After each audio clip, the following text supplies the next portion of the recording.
I spent 6 months meticulously sewing her wedding dress, each stitch a silent promise, every bead hand-sewn with love.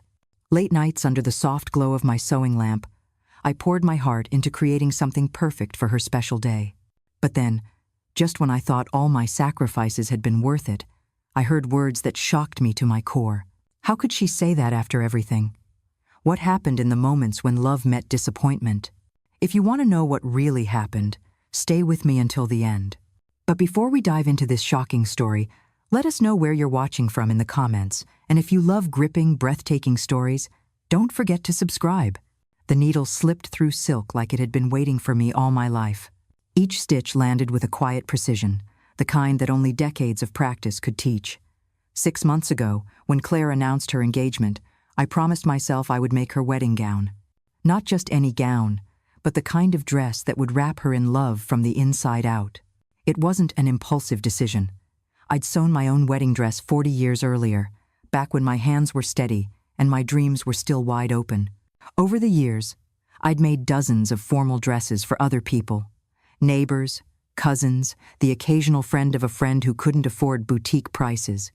But this was for my only daughter. My last chance to give her something made entirely by my hands. I chose ivory silk charmeuse, the kind that drapes like water and glows softly under the light. The fabric alone cost 3 weeks of grocery money, but it didn't matter. Every bill I paid late, every coupon I clipped, every dinner I made from pantry scraps, it all felt like part of the gift. The dining table had been my workbench for months.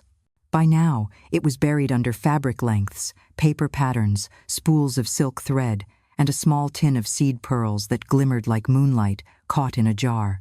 I'd stitched those pearls one by one into the bodice, each one anchored with an invisible knot so it would never loosen. 40 hours just on the hem, all hand-rolled, because machine stitching would have looked too raw, too ordinary. At 62, my hands were no longer as quick as they once were, but they were wiser.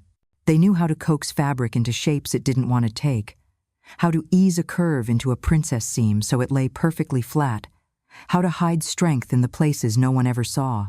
French seams, every one of them, because they would outlast the marriage, if it came to that. Outside my kitchen window, the dogwoods were in bloom, their petals scattered across the grass like confetti. Spring had come early to Asheville that year, a welcome distraction from the long nights I'd spent bent over my work.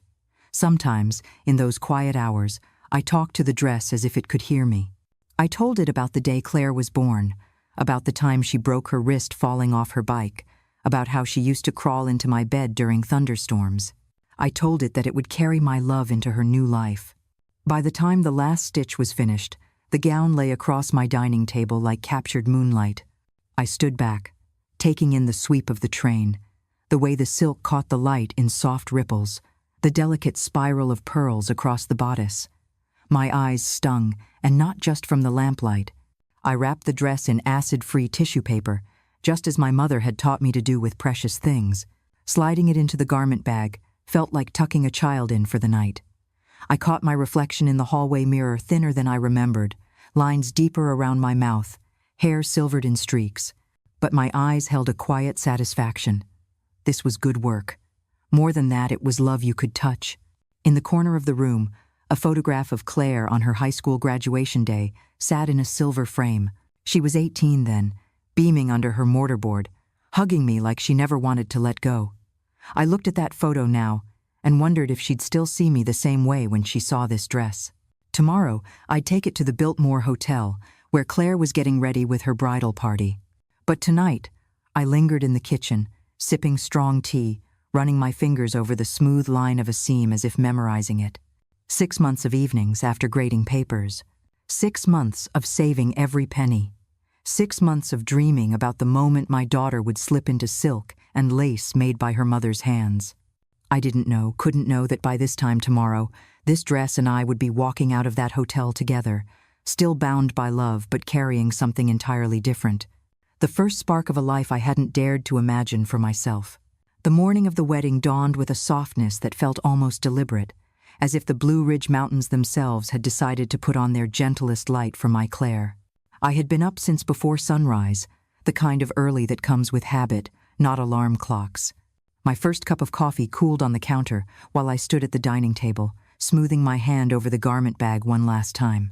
I had guarded that dress for half a year, silk charmeuse that flowed like water, seed pearls that caught the lamplight as if they'd been kissed by the moon. 6 months of evenings bent over my work after grading papers, of eyes straining in the quiet hours when the rest of the neighborhood had gone to bed. Each seam was my own shorthand for love. Each tiny stitch a prayer I didn't even realize I was saying. Sliding the dress into the back seat of my old Subaru felt like strapping in something alive. I drove with both hands on the wheel and my shoulders stiff, as if the slightest bump in the road might bruise the fabric. The route into Asheville wound past the familiar, the little white church with its hand-painted "God is Love" sign, the bakery that still made cinnamon rolls big enough to share, the dogwood trees shaking out their blossoms like pale confetti. The Biltmore Hotel rose ahead like something out of another world, its limestone facade grand against the mountains, flags lifting lazily in the breeze. I'd never set foot inside before. As a teacher, I'd chaperoned my share of field trips to the estate gardens, but the hotel was for tourists and special occasions. Today, apparently, I was both. Inside, the air smelled faintly of polished wood and fresh flowers, and the kind of perfume you only catch in magazines.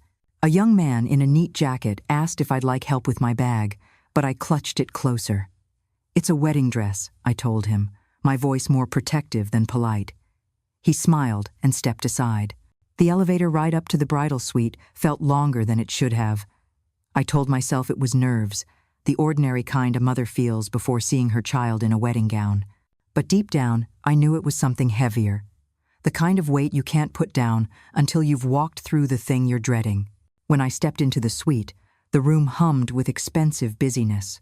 Stylists moved like dancers, hairpins glittering in their mouths, makeup brushes tapping against palettes. Patricia Langford, the groom's mother, stood at the center of it all in a pale silk suit, clipboard in hand, giving instructions with the ease of someone used to being obeyed. She was beautiful in that practiced, untouchable way that comes from a lifetime of resources. Claire sat by the tall windows, a linen cape tied at her neck, eyes closed as a makeup artist traced color along her cheekbones. Even half-finished, she was radiant, though I couldn't help but notice she looked less like my Claire and more like a portrait someone else was painting. "Mom," she said when she caught sight of me in the mirror. Her smile was polite, her tone measured. "You made it." I lifted the garment bag, trying to keep my voice steady. "I brought the dress." Patricia's gaze slid to the bag, her expression a perfect mask. "How thoughtful," she said, as if I'd delivered a plate of cookies rather than 6 months of my life. I moved to the long table and unzipped the bag. The silk unfurled with the soft sigh of fabric, finding air, the pearls winking faintly in the morning light. For just a moment, the room stilled. I saw the way Claire's eyes widened, the tiny parting of her lips. My heart swelled, thinking this might be one of those moments you store away forever. Patricia stepped forward, tilting her head as though examining an artifact. "It's charming," she said, choosing her word the way some people choose a spoonful of bitter medicine. "Very handmade." "It's hand-finished," I corrected, my fingers grazing the bodice. "French seams, hand-rolled hem, and every pearl sewn individually. It will last a lifetime." Claire glanced at Patricia, then back at me. "It's beautiful, Mom." But there was hesitation in her voice, a flicker of something unsure. "We did pick up a backup gown," Patricia said casually, just in case the fit wasn't perfect. She gestured to a nearby rack, where an ivory Vera Wang hung in gleaming perfection. The words stung more than I expected. I'd measured Claire myself, adjusted the pattern for every subtle slope and curve. This dress would fit her like it had been poured onto her. But I smiled, because that's what you do when you've been told all your life to be gracious. Claire stood, smoothing her hands along her linen cape. "I'd like to try yours first," she said, and my chest loosened a little. Helping her into the gown felt like a sacred act. The silk slipped over her shoulders, settling against her skin as if it had been waiting. When she turned to face the mirror, I saw my little girl and the woman she'd become merge into one image, soft and strong, familiar and new. But then Patricia's voice cut through. "It's intimate," she said, "and very personal, but for the ballroom. The other gown might be more fitting. Claire's gaze flicked between us. Maybe I should just try it, for comparison. When she stepped into the Vera Wang, the room came alive with approval. Patricia clasped her hands. "Oh, Claire, this is perfect. Think of the photographs." Photographs. That seemed to be the language they all spoke here. I stayed near the window, my hands folded, the garment bag heavy on my arm. Claire turned toward me, her smile tight. "Mom, I think we should go with this one. Yours is gorgeous, but—" She trailed off, leaving the rest unsaid. I lifted my chin, forcing my voice to stay even. "Whatever makes you happy." Helping her out of my dress felt like peeling away something more than silk. I tucked it carefully back into its tissue paper, sealing it inside the bag. "I'll take this home," I said. She reached for my hand. "Maybe I could wear it to the rehearsal dinner?" "No," I said softly. "It isn't a backup dress." The hallway outside was quiet, the carpet swallowing my steps. As I walked away, I caught the sound of Patricia's voice through the barely closed door. Thank goodness she agreed. That other dress, well, it wouldn't have done. End of cray. Claire's laugh followed, light and nervous. "I'll just say it didn't fit." I pressed the elevator button, my reflection swimming in the brass doors. Not broken, just changed. Changed in the way a tree is changed by a lightning strike, still standing but never the same. Outside, the spring air was warm against my face. I placed the dress in the back seat, this time with a different kind of care. It was no longer a gift waiting to be given. It was something I needed to protect for myself. Driving home, the streets of Asheville looked unfamiliar, as if I'd slipped into a different version of the town. My little bungalow greeted me with its creaks and familiar shadows. I laid the gown back on the dining table, smoothing the silk under my palms. The pearls caught the afternoon light like tiny promises. It wasn't thrift store work. It wasn't quaint or out of place. It was art, born from steady hands and love that had nowhere else to go. And as I stood there, the dress seemed to whisper a new kind of truth. Maybe it had never been meant for Claire at all. It was just after 10 when the knock came, not the sharp, hurried kind that expects to be answered right away, but a polite tap-tap, the kind neighbors use when they know you're probably in the middle of something. I'd been sitting at the dining table for an hour, staring at the dress. The silk still looked exactly as it had yesterday, but I felt different. My hands rested on either side of the bodice, as if I might draw strength from it, the way some people place their palms on the back of a pew. Through the screen door, I could see a young woman balancing a casserole dish wrapped in a faded kitchen towel.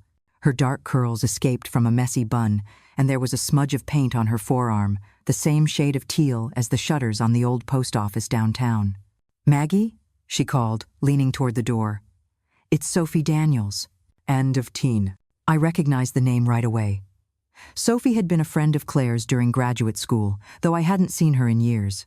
I remembered her sitting at this same table with Claire, books and papers spread everywhere, a mug of coffee balanced precariously on the edge. She'd laughed easily back then, and she still did now, even standing in the spring sunlight with both hands full. I opened the door. "Sophie. Well, this is a surprise." "Oh." She stepped inside, setting the dish gently on the counter. "My grandmother always said that when someone's been through something hard, you show up with food, or silence, or both." I smiled despite myself. "Which one did you bring?" "A little of both," she said, and then her gaze shifted past me toward the dining table. She froze. "Is that—" "The dress," I said simply. Sophie walked toward it slowly, as though she were approaching something holy. She didn't touch it, not at first. She just looked, her eyes tracing every seam, every cluster of pearls, every curve of silk. "Maggie," she whispered, "this is museum. Quality. I mean it.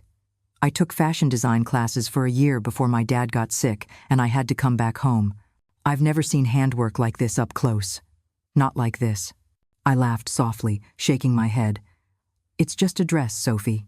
"No," she said firmly, looking up at me. "This is art, and somebody didn't deserve it." End quote. Her words landed in the quiet space between us. I didn't need her to explain who she meant. I could still hear Claire's voice in that hotel suite, light and careful. "It's just not quite right for the venue." Sophie pulled out one of my dining chairs and sat down, resting her forearms on the table. "Rachel's getting married in May," she said. "My cousin, she's a social worker, he teaches kindergarten. They've got about as much budget as two people can scrape together after paying student loans. She's been looking at polyester dresses online and crying into her tea because she can't afford anything decent." I tilted my head, unsure where she was going. "She's about Claire's size?" "Pretty close," Sophie said. "A little taller in the shoulders, maybe a softer fit through the waist. But I know you could make it work." I looked back at the dress. It was still mine, but I could see it in motion now on a different body, in a different setting, carrying joy instead of rejection. "You think she'd want a dress that was meant for someone else?" Sophie's voice was steady. "I think she'd cry from gratitude. And I think she'd wear it like it was always meant for her." We called Rachel that afternoon, and an hour later, she stood in my doorway holding a bouquet of grocery store daisies and looking like she was afraid to breathe. Her brown hair was pulled back in a simple braid, and her shoes were scuffed from actual living. "This is a lot," she said, glancing from me to Sophie and then to the dress. "I don't even know what to say." "You don't have to say anything," I told her. "Just try it on." In my bedroom, the light poured through the lace curtains, falling in patterns across the bed. I helped Rachel step into the gown, careful with the zipper, smoothing the silk as it settled over her frame. It was a near-perfect fit, just a whisper of adjustment needed at the shoulders. When she turned toward the mirror, her breath caught. She stopped, one hand covering her mouth. "I didn't know I could look like this." "You look like yourself," I said. "Exactly as you are, just a little elevated." Sophie, standing in the doorway, swiped at her eyes and pulled out her phone. "Hold still, I need to get this." End prowl. The photo she took was unposed, Rachel's head tilted slightly as she tried to take in her own reflection. The pearls caught the sunlight like scattered stars, and the fabric flowed as if it had always known where it was going. Rachel turned to me. "Maggie, I can't possibly accept this." "Yes, you can," I said gently. "This dress was meant to be worn with joy, not boxed away, and you'll give it that." Sophie grinned, tapping at her phone. "I'm putting this online." He hesitated. "You don't need to." "Too late," she said, but her tone was soft, almost reverent. "People need to see what real craftsmanship looks like." She posted the photo with a caption that made me blink. "When your cousin needs a wedding dress but can't afford couture, and your friend's mom turns out to be a master seamstress. Handmade, 6 months of work, every stitch, a love letter." By that evening, Sophie's phone was buzzing nonstop. Comments rolled in from friends, then friends of friends, then complete strangers. Messages asking about commissions. Words like stunning, artistry, and how can I find her appeared over and over. I sat at my kitchen table long after Sophie and Rachel had left, the photo glowing from my phone screen. The dress looked different in that image, lighter somehow, as if it had been freed from the weight of where it had been. It was still mine. But now it was also part of something bigger. That night, I fell asleep with the strangest feeling. For the first time in a long while, the future didn't feel like a room I'd been locked out of. It felt like a door I might be able to open. The morning after Rachel had left with the dress, I woke to a kind of light I hadn't noticed in a long time. Not the bright, demanding glare of summer, but the soft golden wash of spring sunlight slipping in through the kitchen curtains. It made everything feel possible. I padded across the hardwood floor in my slippers, the boards creaking under my weight the way they had for decades. My coffee brewed in slow, steady drips, filling the air with that rich, grounding scent that has always been my daily prayer before the day begins. The dress was gone now, off with Rachel, ready to begin its life in another story, but its absence didn't feel like a loss. The space it left on the dining table wasn't empty. It felt open, like the space in a freshly turned garden bed, waiting for something new to take root. While sipping my coffee, I pulled out an old legal pad from the sideboard drawer, the kind with wide lines and a cardboard back, the kind I used to scribble grocery lists and lesson plans on when I still had a classroom full of teenagers. I stared at the blank page for a long time, then wrote at the top in big, deliberate letters. Threadwork, clothes, with a heartbeat. The words looked right together. Sophie had said that second part offhand, but it stayed with me. because that was what it felt like when I sewed, not just assembling fabric, but giving it a pulse. The phone on the counter buzzed, pulling me out of my thoughts. 3 messages from Sophie lit up the screen. The photos making the rounds. Local art page just shared it. People are asking how to contact you. Also, breathe. I smiled into my coffee. Half an hour later, Sophie was at my back door with a bag of pastries and that eager, wind-blown look she got when life was moving faster than her feet could keep up. "We need a plan," she said, brushing past me into the kitchen. "And you need to eat before we start making one." We sat at the dining table, the same one where I'd once graded essays and patched knees into Claire's jeans, and talked about what this could be. Not a hobby, not a passing project, something real. "What if we set up a little studio right here?" Sophie asked, looking around.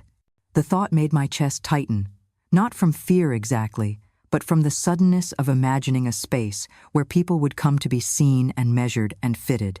It was a kind of intimacy I understood, but hadn't offered to strangers in a long time.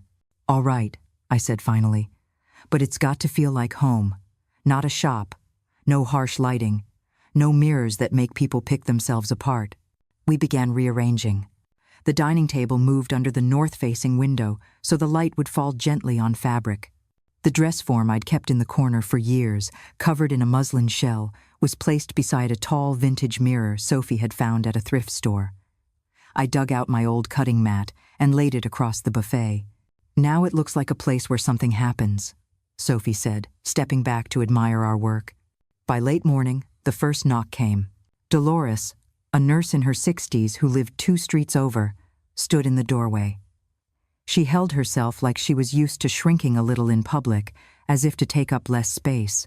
"I heard from the ladies at church you were sewing again," she said. "I've got 3 weddings to go to this summer, and nothing in the stores looks right on me. I'm not 25 anymore, but I don't want to dress like I've given up." Adren.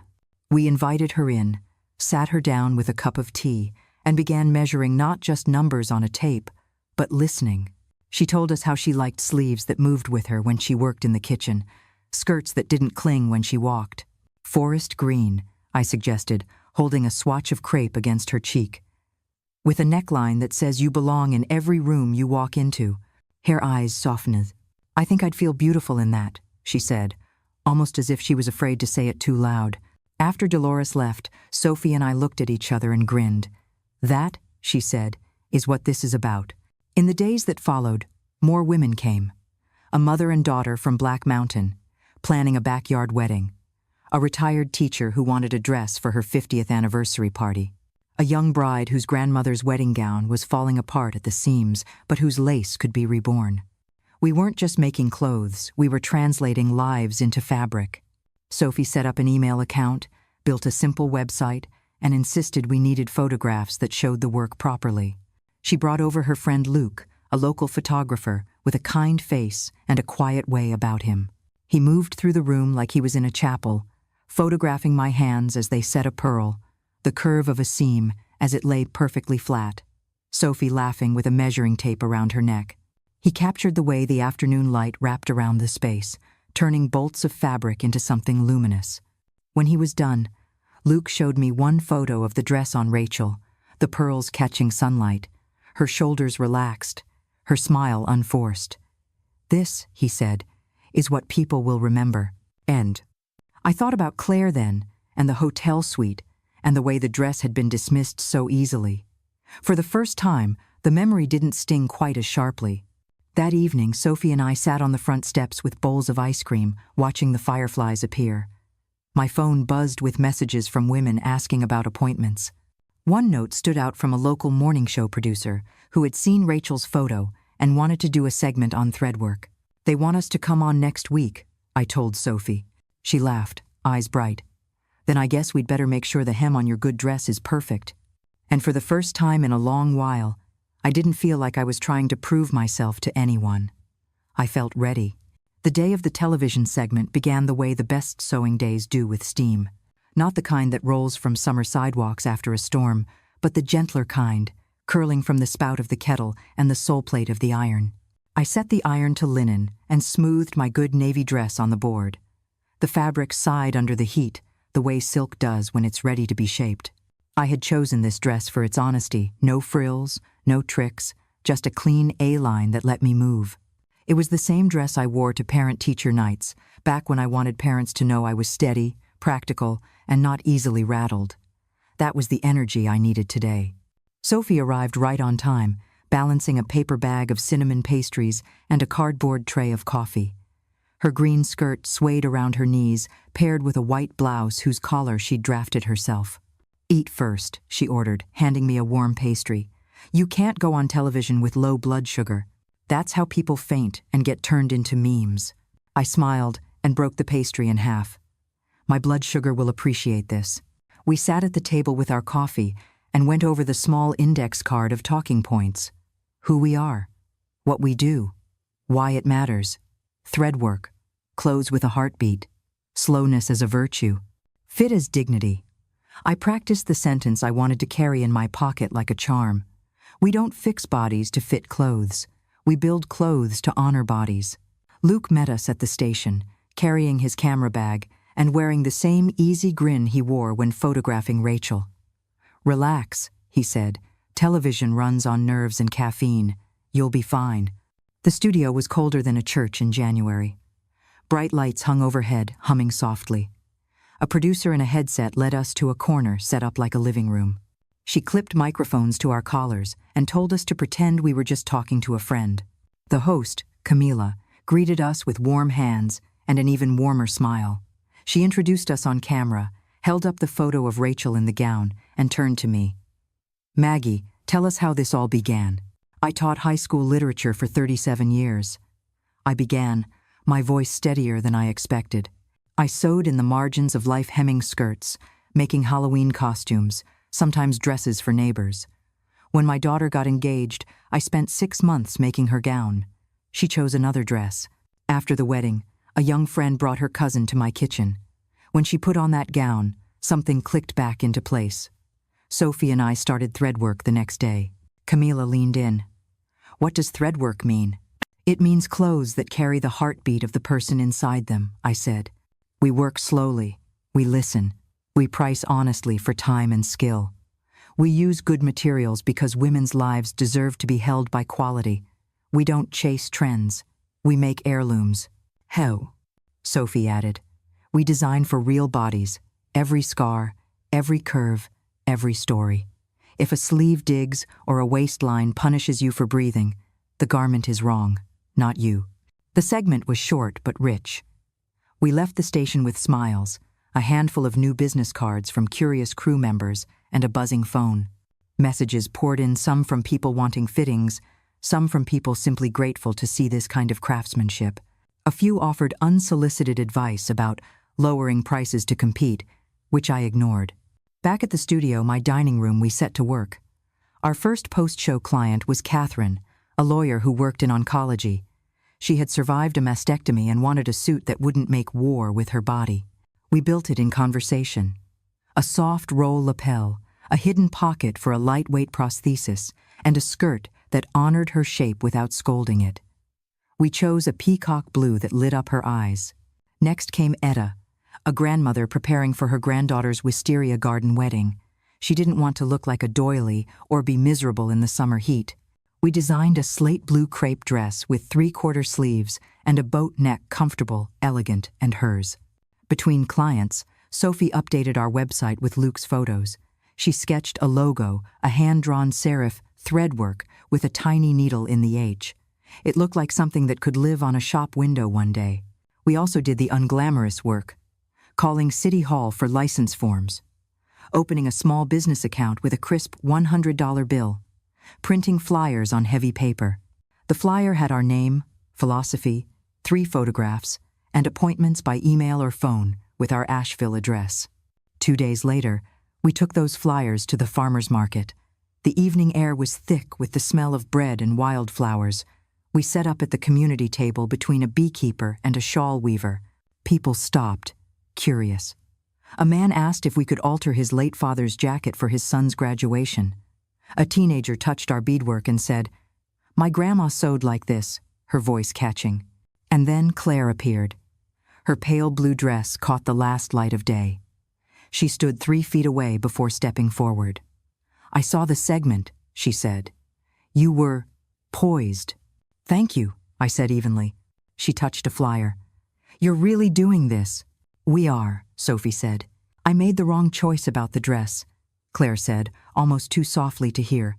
"You made the choice you needed at the time," I replied. She blinked. "Can I take a flyer?" "Take 2, Sophie said warmly. Claire nodded, then left with the flyers tucked into her bag. When the market closed, Sophie and I walked home with a stack of small bills, 6 new appointments, and the quiet satisfaction of having been truly seen. That night, a package arrived on my porch. Inside was a vintage wooden sewing box filled with buttons, a thimble, and a note. "My mother made my wedding dress in 1959. Please use her tools or give them to someone who will. Signed, June." I ran my fingers over the smooth wood and whispered, "I will." Threadwork wasn't just a business now. It was a gathering place for stories, a circle of hands past and present, passing the needle forward. I was halfway through basting the bodice of a mother of the bride dress when the phone rang. The late morning light was pouring into my studio, catching on the silver pins I'd lined up in a neat row beside the sewing machine. I almost didn't answer calls in the middle of a work session had a way of throwing me off rhythm, but something in the unfamiliar number made me pick up. "Mrs. Ellison?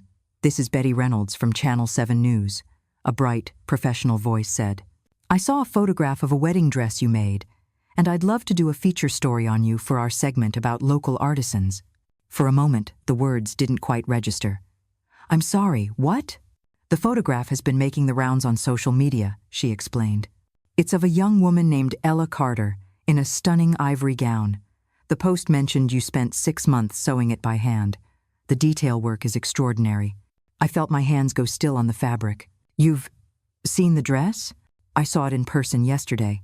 Ella's my hairstylist," Betty said, her tone warming. "When she told me it was handmade, I nearly fell out of her chair. It's museum quality. People should know about your work." The word museum hit me harder than I expected. For months, I'd been measuring myself in small increments, finishing a seam, fitting a bodice, adjusting a hem. I hadn't stopped to think that someone outside my small circle might see it as more than a hobby. "I'd need to think about it," I heard myself say. "Of course, but I hope you'll say yes." The story would air next Friday. After I hung up, I sat at the cutting table staring at the half-finished dress in front of me. My mind kept skipping backward to the hotel suite, to Claire's careful rejection, to the way I'd carried that dress out like a wounded thing. 6 months of work dismissed in a handful of seconds, and now here was a stranger telling me it was worth broadcasting to the city. The phone rang again. This time, the voice was unmistakable. "Mom?" Claire's tone had that carefully balanced brightness she used when she wanted something.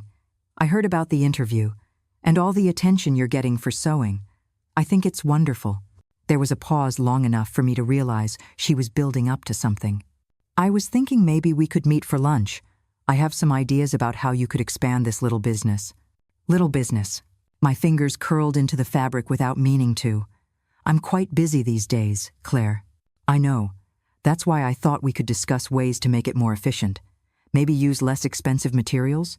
You can't spend 6 months on every dress if you want to make real money." Mark says. I didn't let her finish. "Claire, do you even hear yourself?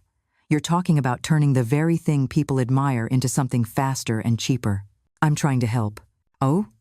"No," I said, steady but firm. "You're trying to make it fit into your version of acceptable." When I hung up, my hands were trembling, but not from hurt this time, from clarity. That afternoon, Gloria came over with Thai takeout and 2 steaming cups of tea. She'd been following the flood of comments and messages on her phone all day. "Your daughter called me," she said between bites.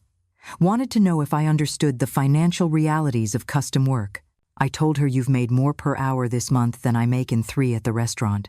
Then I may have added that dismissing museum-quality craftsmanship as a sewing venture shows she doesn't understand art or business." I couldn't help smiling. "And how did she take that?" "About as well as you'd expect." We sat in comfortable silence for a moment, the hum of the radiator and the smell of curry filling the studio. Then Gloria said, "What if we thought bigger?" I looked at her. "Bigger how?" "Not just wedding dresses, custom clothing for real women. women who've been ignored by the fashion industry. You and I both know how to make clothes that fit actual lives. Her words landed like a pebble in still water, sending out ripples I could feel in my chest. It would mean real commitment, I said slowly. Capital, space, equipment, a business license. We could do it, she said. You've got the skill, I've got the hustle, and people are already knocking on the door. I thought of all the years I'd played it safe, sewing in the quiet margins of my life. Then I thought of Ella's face when she saw herself in my dress. All right, I said, let's give them something worth knocking for. That night, I stood in the doorway of my studio, looking at the bolts of silk and cotton stacked neatly against the wall, the jars of buttons sorted by color, the dress form wearing the beginnings of Mrs. Patterson's holiday gown. Somewhere under the hum of the city, I could feel the ground shifting. Not breaking, just moving, making room for something new. I woke before dawn that Tuesday with a sense of anticipation I hadn't felt in decades. My sewing studio, once the spare bedroom where boxes of Claire's childhood toys had gathered dust, was now my war room, my sanctuary, my launch pad. The previous evening, Sophie and I had sketched out a preliminary plan for the business. She'd sprawled across my kitchen table with a spiral notebook, tossing out names of potential suppliers, while I brewed a fresh pot of coffee strong enough to keep us both sharp past midnight. Now, in the gray hush before sunrise, I padded down the hallway with my mug in hand and flicked on the light. Bolts of fabric in soft jewel tones lined the far wall like soldiers waiting for orders. My old singer, freshly oiled and humming with readiness, sat center stage. Today wasn't about sewing, though it was about stepping into a role I'd never truly claimed before. Businesswoman. The day ahead was packed. We'd scheduled a meeting with a local accountant recommended by Sophie's cousin Rachel, who swore the man was half number wizard, half saint. After that, we'd tour a potential storefront near the corner of Lexington and Walnut in downtown Asheville. Sophie was convinced it had good bones and the kind of storefront windows that could turn casual passers-by into curious customers. Still, I'd barely touched my coffee before I heard Sophie's knock. She never bothered with the bell anymore, just 3 brisk raps, the sound of someone who had no doubt she was welcome. When I opened the door, she was grinning like she'd just won the lottery. "You're up," she said, stepping inside with a swirl of mountain air and the scent of cinnamon from the bakery downstairs. "Good, because I couldn't sleep. I've been thinking about logo designs. And our tagline." Her enthusiasm was infectious. I poured her coffee while she unfolded a sheet of paper with 3 rough sketches. Each featured the name Threadwork in looping script, but one incorporated a needle and thread shaped like the outline of the Blue Ridge Mountains. "This one," I said, pointing to the mountain motif. "It tells people where we are, and it says we're rooted here, even as we make something beautiful." Sophie nodded. "I like it too. Makes it ours." It still felt strange, this idea of something being ours, when for so long my work had been solitary. Even in my years as a teacher, the sewing I did at home was just me, a needle, and whatever mending or alterations would cover the next bill. But now there was partnership, shared purpose.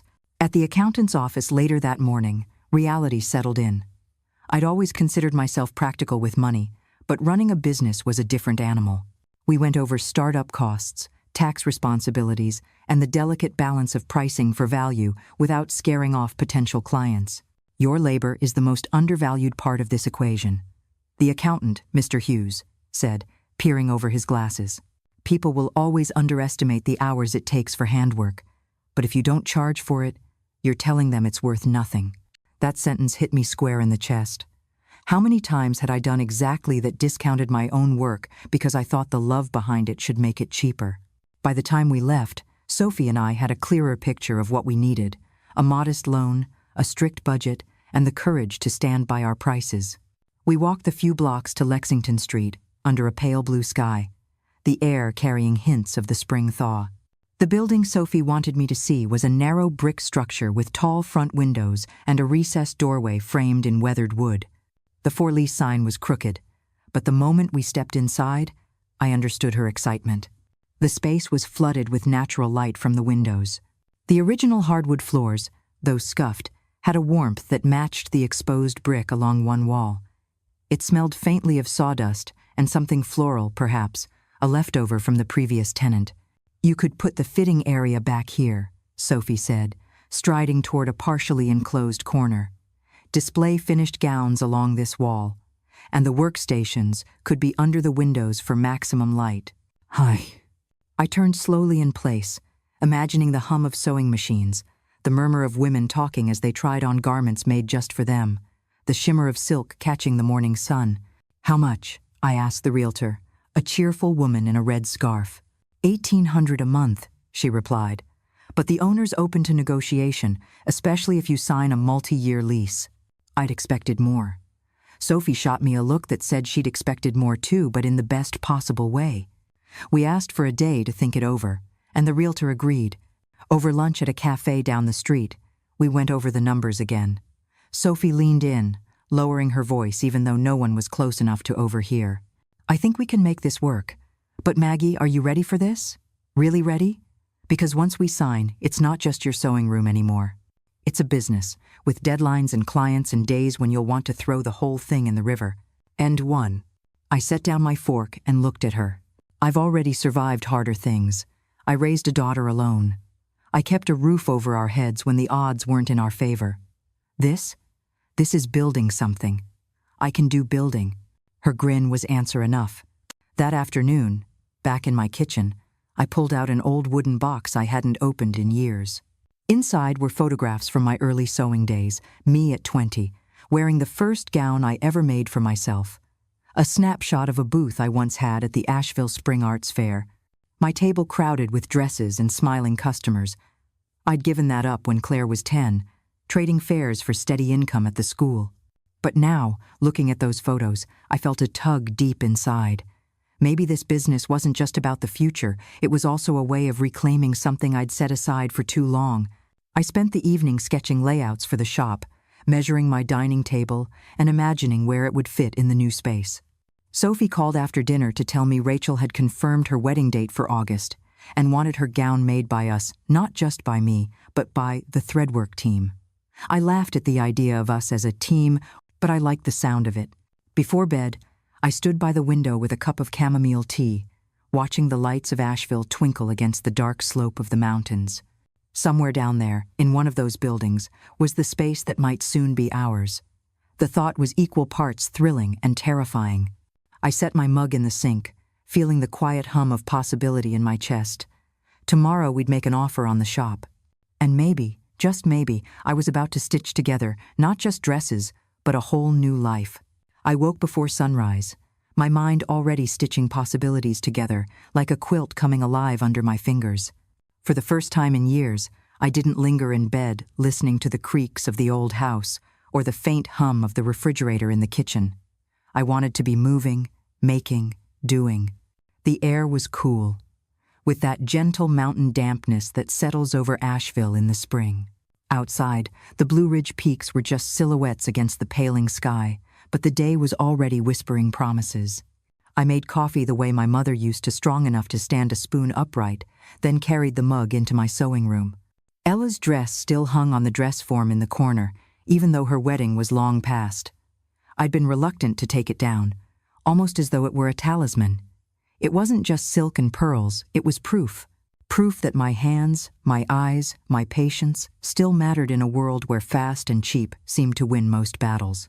I ran my fingers along the bodice, tracing each seam, remembering the moment Sophie had walked into my kitchen for the first time and seen it spread across the table. That moment had started everything. By 8 o'clock, Sophie was at my door, a paper bag of pastries under one arm and a laptop bag slung over her shoulder. "Morning, Maggie," she said, breezing in like she owned the place. "Hope you ate breakfast, because I brought second breakfast."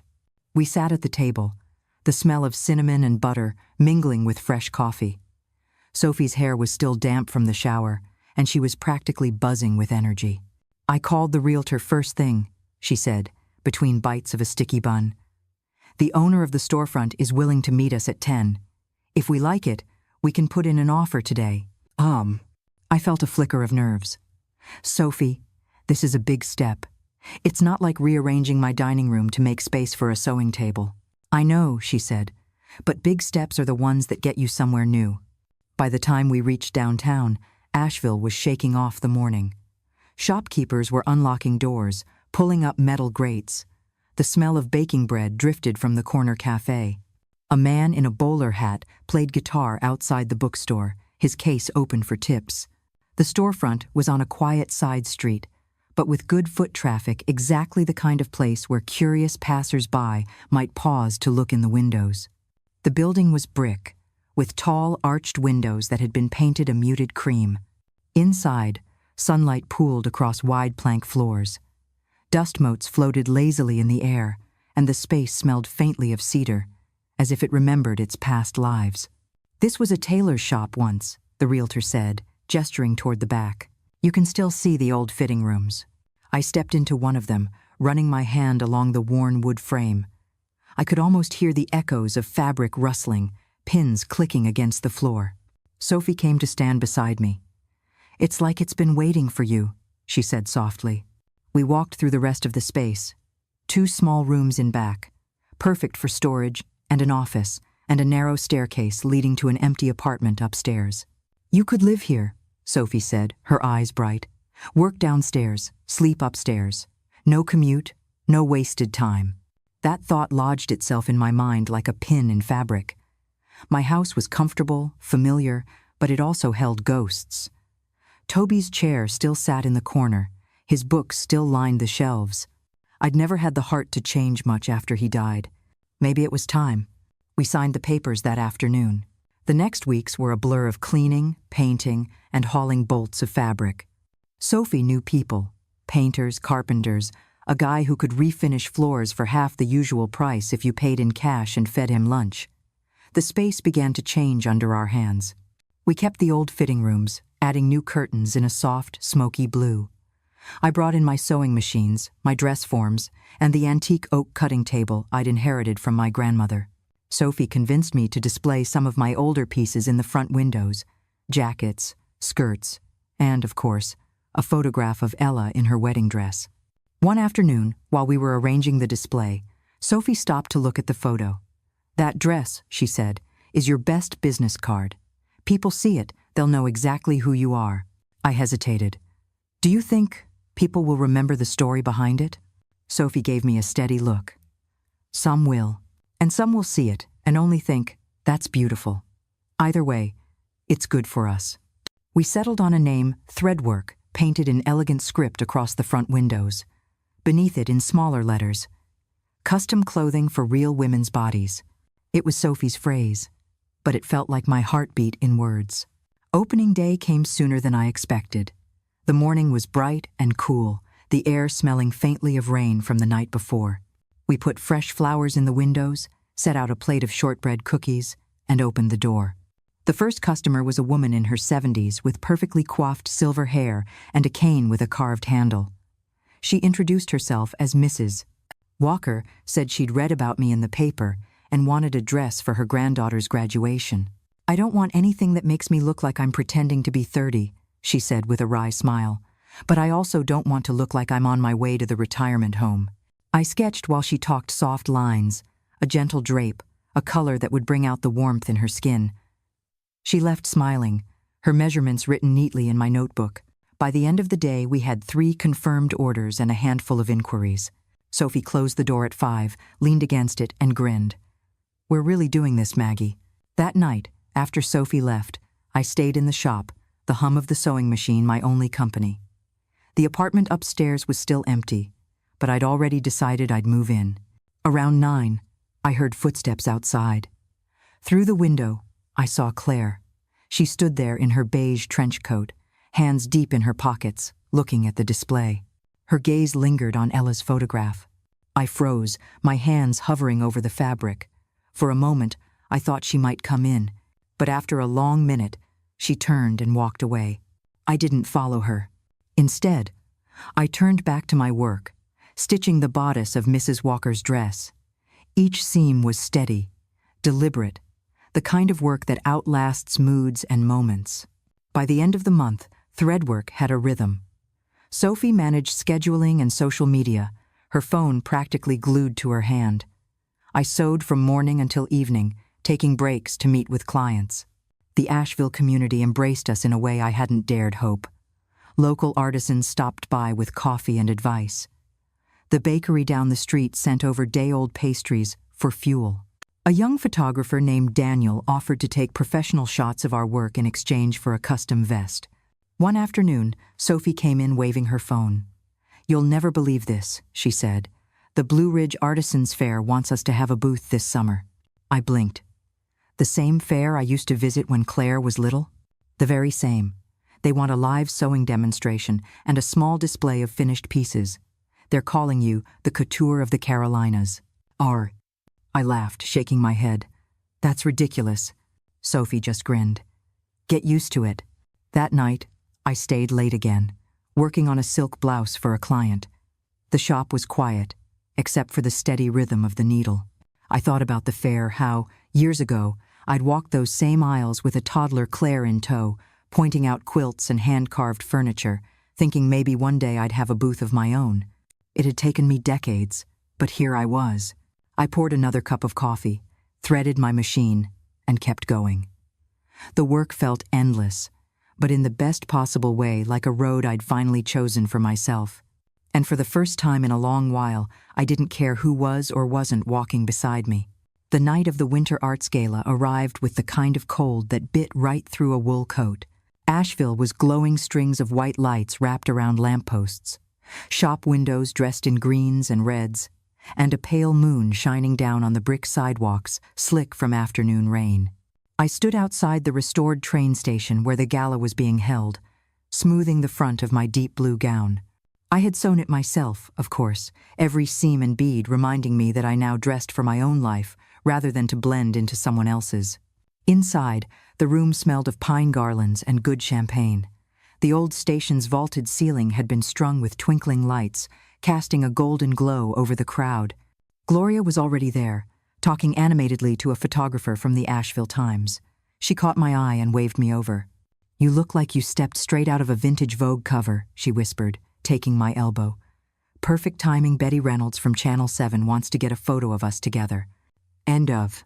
I smiled for the camera, remembering how just a year ago I was sitting alone in my kitchen with a rejected wedding dress in my lap.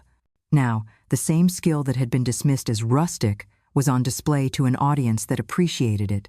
Betty asked about thread work, and I found myself speaking with a confidence I hadn't known I possessed. "We create garments that fit real bodies," I told her, "and we honor the stories those bodies carry." She nodded like I just handed her the perfect soundbite. The night rolled on with clinking glasses and murmured conversations. Local artists displayed their work around the room. Paintings, pottery, wood carvings, and our corner had a mannequin wearing one of our custom gowns, a deep emerald number with hand-beaded sleeves. People lingered over it, tracing the beadwork with their eyes, asking questions about the process. I could see Gloria practically glowing with pride each time I explained a detail. Halfway through the evening, a tall woman in a silver shawl approached. "You must be Bree Barnes," she said. "I'm Meredith Cole, editor at Southern Living Style." My heart did a small leap. She'd seen the Channel 7 segment and was curious about our work.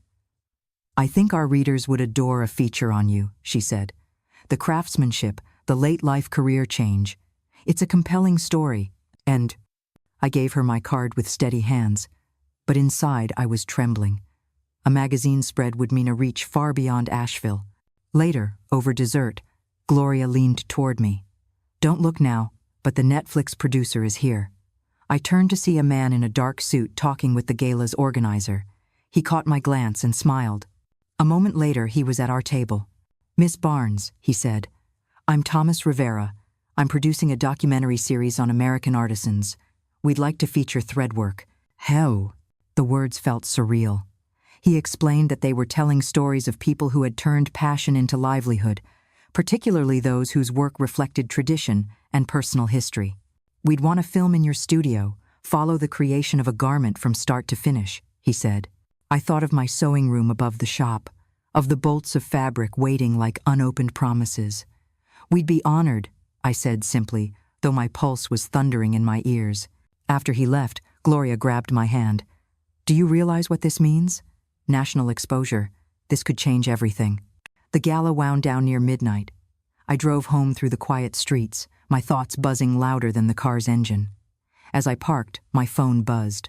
It was Claire, yes, that Claire, my daughter's college friend who had once worked with her at the coffee shop. We'd reconnected through Gloria. "I saw the post about the gala," she said, her voice warm. "And I've been meaning to tell you I wore the jacket you made for me to a board meeting last week. I've never had so many compliments in my life." Her words washed over me like balm. "That's what it's about, Claire," I told her. "Not just clothes, but the way they make you feel." She hesitated. "I know things with Haley are complicated, but I hope she's proud of you." "I am." For a moment, I couldn't speak. The truth was, I no longer measured my worth by whether my daughter approved. But hearing genuine pride from someone who'd known me before all this, it mattered. We talked a while longer about her work, her kids, the little things.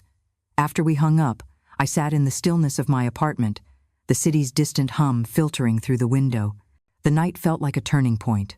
Opportunities were opening like seams cut loose, ready for something new to be stitched in their place. As I made tea, I thought about how strange it was that the same skill which had once made me feel small now gave me space to stand tall. The gala, the magazine, Netflix, they were all just threads. But together, they were weaving a fabric I'd never dared to imagine. And for the first time in years, I couldn't wait to see what I would make next. The morning after the gala, the studio felt different, as if the air itself carried a hum of possibility. The pale winter light spilled through our tall front windows, catching the edges of fabric bolts stacked along the wall.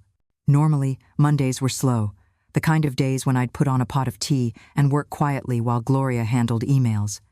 But that morning, the phone was already ringing when I stepped through the door.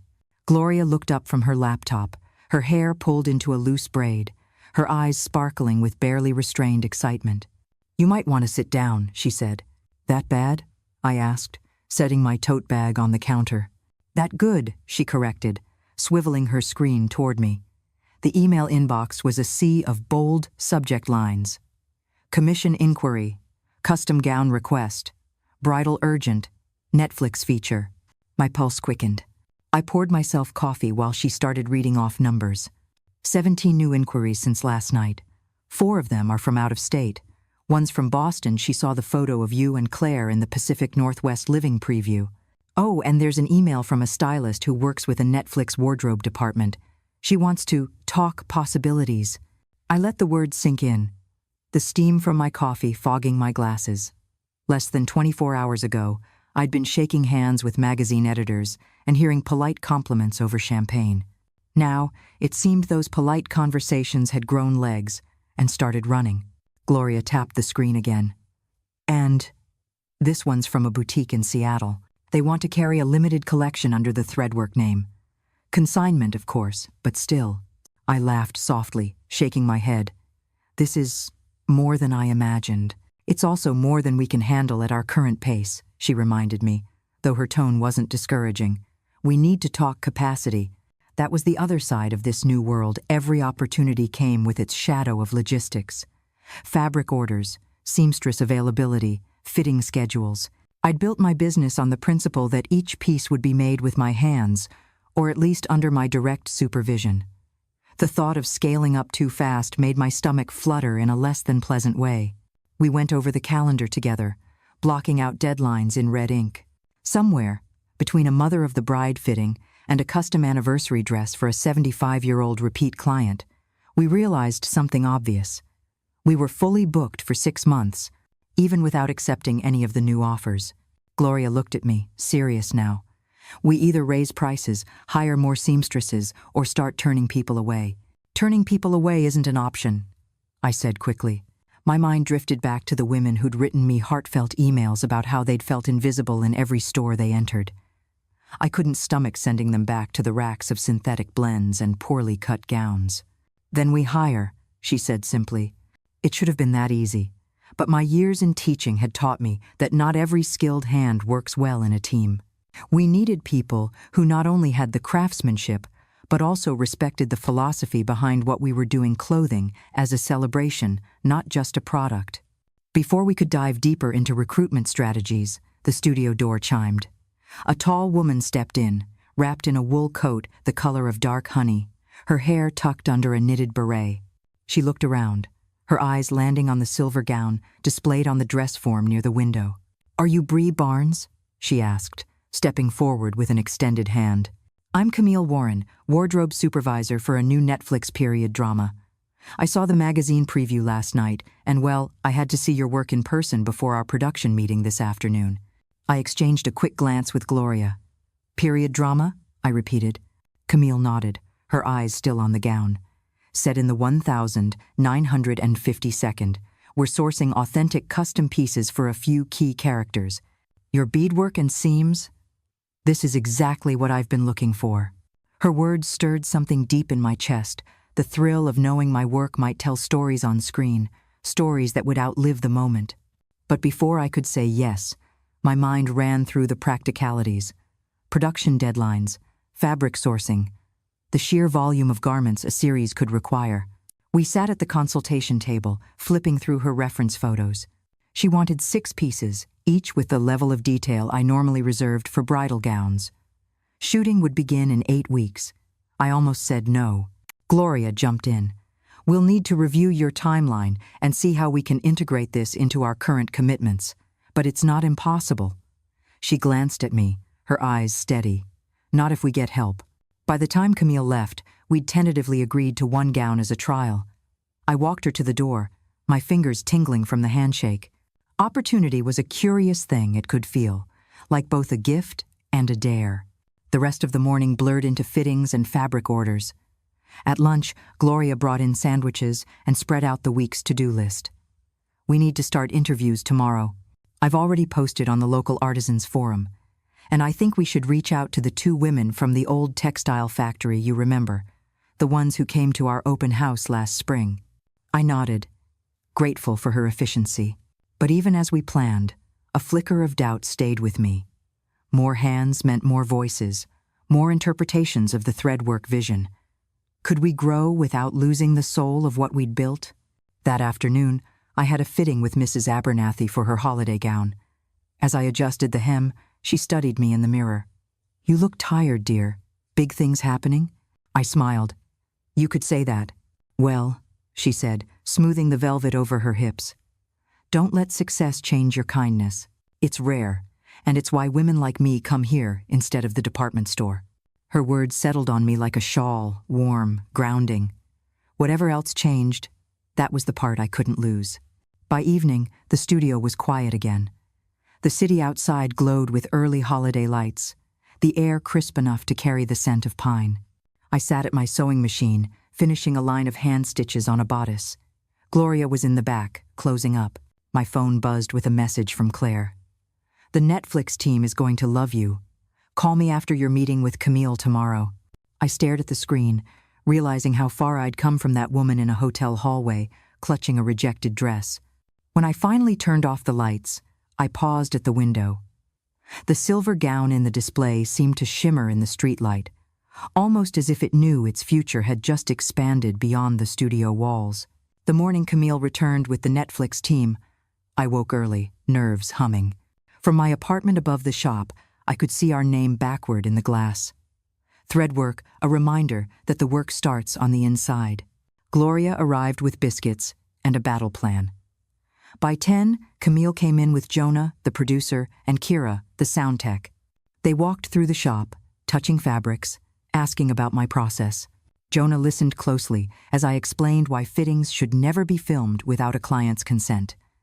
Camille showed me photos for the mid-century gown they wanted precise shoulders, a skirt that moved like memory. I agreed, with conditions.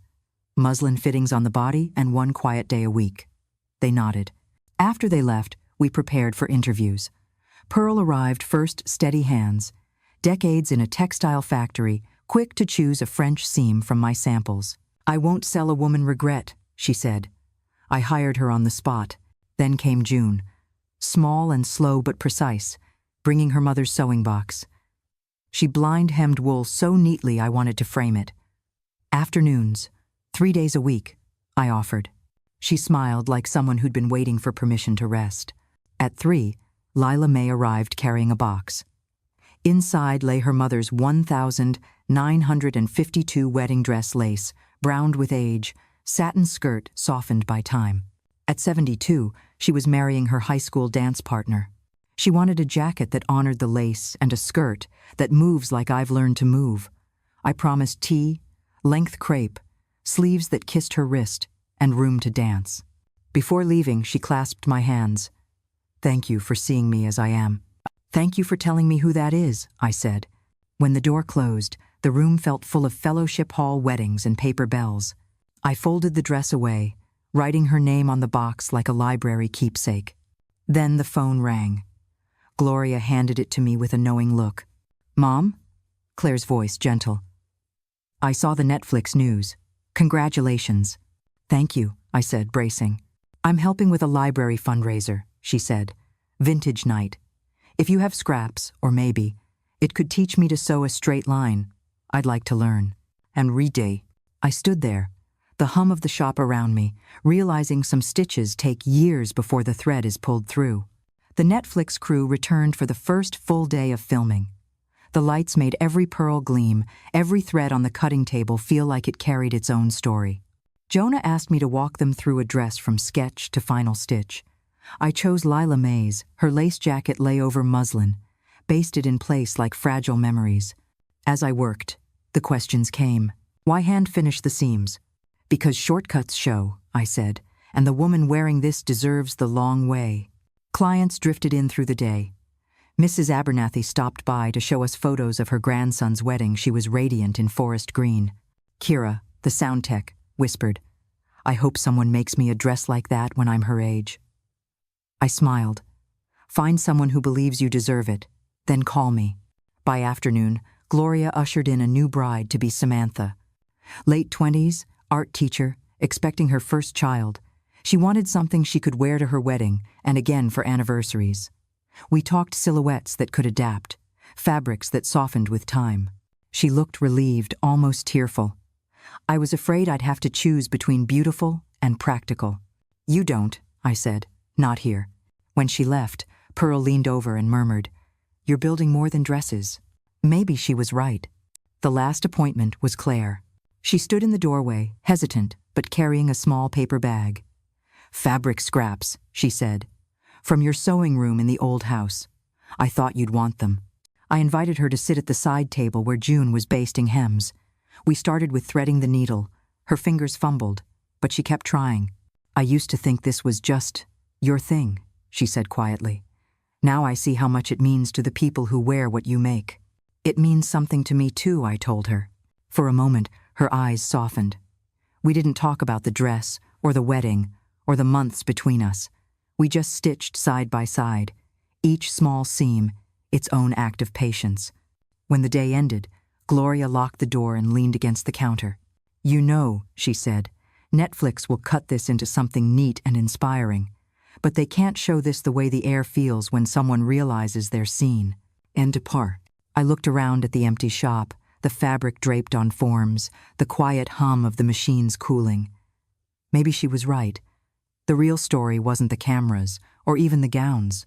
It was the decision, day after day, to take the long way thread by thread until the shape of your life finally fits. The shop felt like a beehive that morning, pearl, steaming fabric in the back. June cutting satin with the precision of a surgeon. Gloria balancing 2 phone calls and a delivery order. I was at the fitting platform with Samantha, pinning the first mock-up of her convertible wedding dress. "It's strange," she said, looking at herself in the mirror. "I thought a wedding dress would make me feel like someone else. But this feels like me, just more." That was the highest compliment I could imagine. Halfway through the fitting, Gloria mouthed, "Call from Netflix," from across the room. I excused myself and stepped into the hallway. Jonah's voice came through the line. "Rye, we're moving the documentary's release date up Valentine's Day. They want a special preview segment for morning television next week. Are you in?" I hesitated. Morning television meant live interviews, no second takes. But the thought of showing our work to a national audience stirred something fierce in me. "Yes," I said. When I came back, Pearl raised an eyebrow. "Big news?" "Bigger than big," I told her, but didn't elaborate. The day rolled on in a whirl of fittings, sketches, and fabric deliveries. Just before closing, the bell above the door rang, and there was Claire again. No camera crew this time, no pretense. She held a box, neatly wrapped. "I made something," she said. Inside was a pincushion hand, stitched, the seams uneven, the fabric familiar, from the scraps you didn't use. I ran my thumb over the stitches. They were clumsy, but they were hers. "It's beautiful," I said. She exhaled, almost a laugh. "I guess I wanted you to know. I see it now. Why this matters.